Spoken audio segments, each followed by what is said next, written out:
What is SLS 3D printing and how does it work? If you've been researching industrial 3D printing, functional prototypes or low volume production parts, you've probably come across SLS, which stands for Selective Laser Sintering. Why is it used for strong, complex production grade parts and when is it the right choice?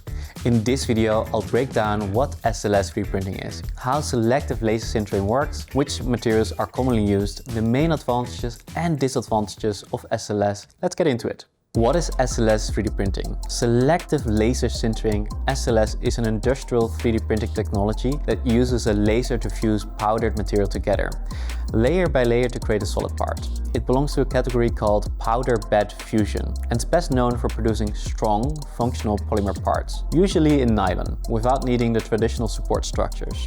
This is one of the main reasons SLS is so popular for both prototyping and production.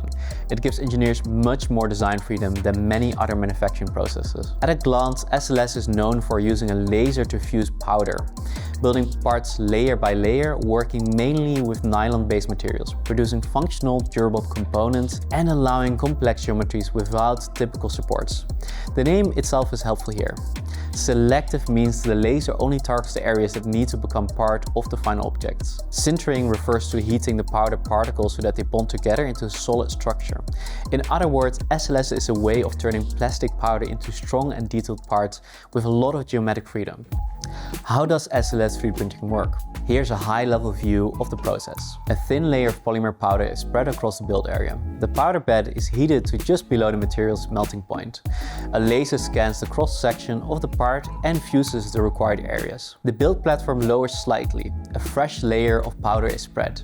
The process repeats until the entire part is complete. After printing, the build needs to cool down before the parts are removed from the powder bed and cleaned.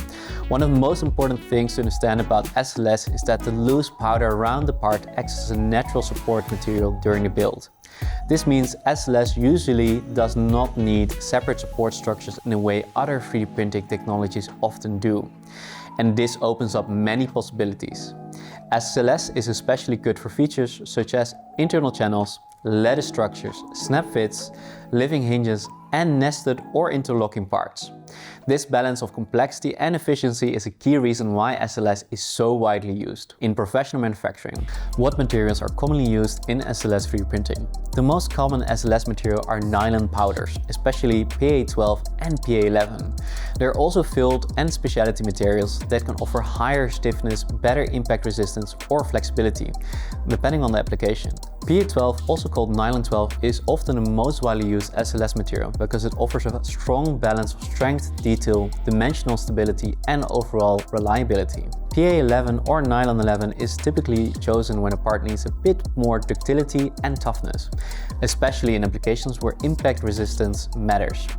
And it's also worth mentioning TPU, which is used when flexibility is important. TPU is a rubber-like material that works well for parts that need to bend, compress or absorb impact.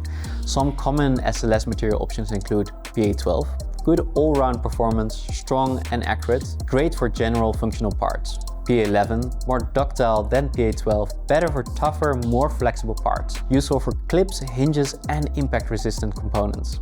TPU, flexible and elastic, good for soft touch or energy-absorbing applications, useful for seals, grips, gaskets and cushioning features. Glass-filled nylon, higher stiffness, better dimensional stability, useful for more rigid applications. If someone asks what is the best material for SLS, the honest answer is that it depends on what the part needs to do. As a simple rule of thumb, choose PA12 for balanced general performance. Choose PA11 when toughness and flexibility matters more. Choose TPU when the parts need elasticity or a softer feel. Choose filled materials when stiffness is the priority. What post-processing is needed after SLS 3D printing? After an SLS build is finished, the parts aren't ready immediately. They first need to cool inside a powder bed. Then they are removed, cleaned and in some cases finished, further depending on the final application.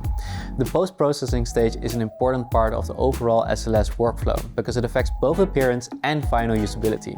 Typical SLS post-processing steps include cooling.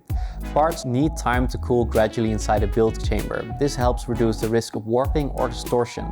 Depowdering. Excess unsintered powder is removed from the parts. This reveals the final geometry. Cleaning. Remaining powder is brushed, plastered, or otherwise cleaned away. This is especially important for internal features or complex parts. Optional finishing. Dyeing for color, media tumbling for a smoother finish, vapor or surface finish for improved appearance, machining or secondary operations if tighter features are needed. This matters because SLS parts usually come out of the machine with a matte, slightly textured surface. So if the part is mainly for functional testing, minimal finishing may be enough.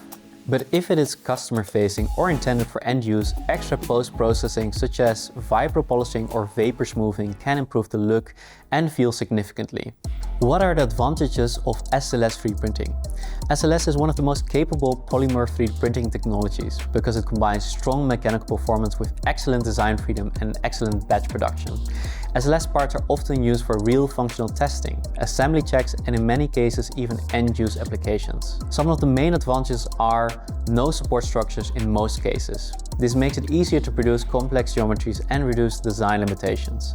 Strong functional parts. SLS is well suited for engineering applications where the parts need to perform mechanically. Excellent design freedom. It handles internal features, consolidated assemblies, and lightweight structures very well. Efficient batch production. Multiple parts can be nested within one build, making the process efficient for low volume runs. Good material performance. Nylon materials offer a useful combination of strength, toughness, and wear resistance. What are the disadvantages of SLS 3D printing? SLS is a highly capable process, but it does come with a few trade-offs. The first is surface finish. Compared with a process like SLA, SLS parts usually have more grainy, matte, powder-based texture. For many engineering applications, that's perfectly fine, but it may not be ideal if cosmetic appearance is the top priority. SLS is typically more expensive than desktop FDM printing, both in terms of equipment and the process itself. Some of the main limitations are rougher surface finish than SLA. Parts often have a slightly textured surface finish straight out of the machine. Higher cost than FDM.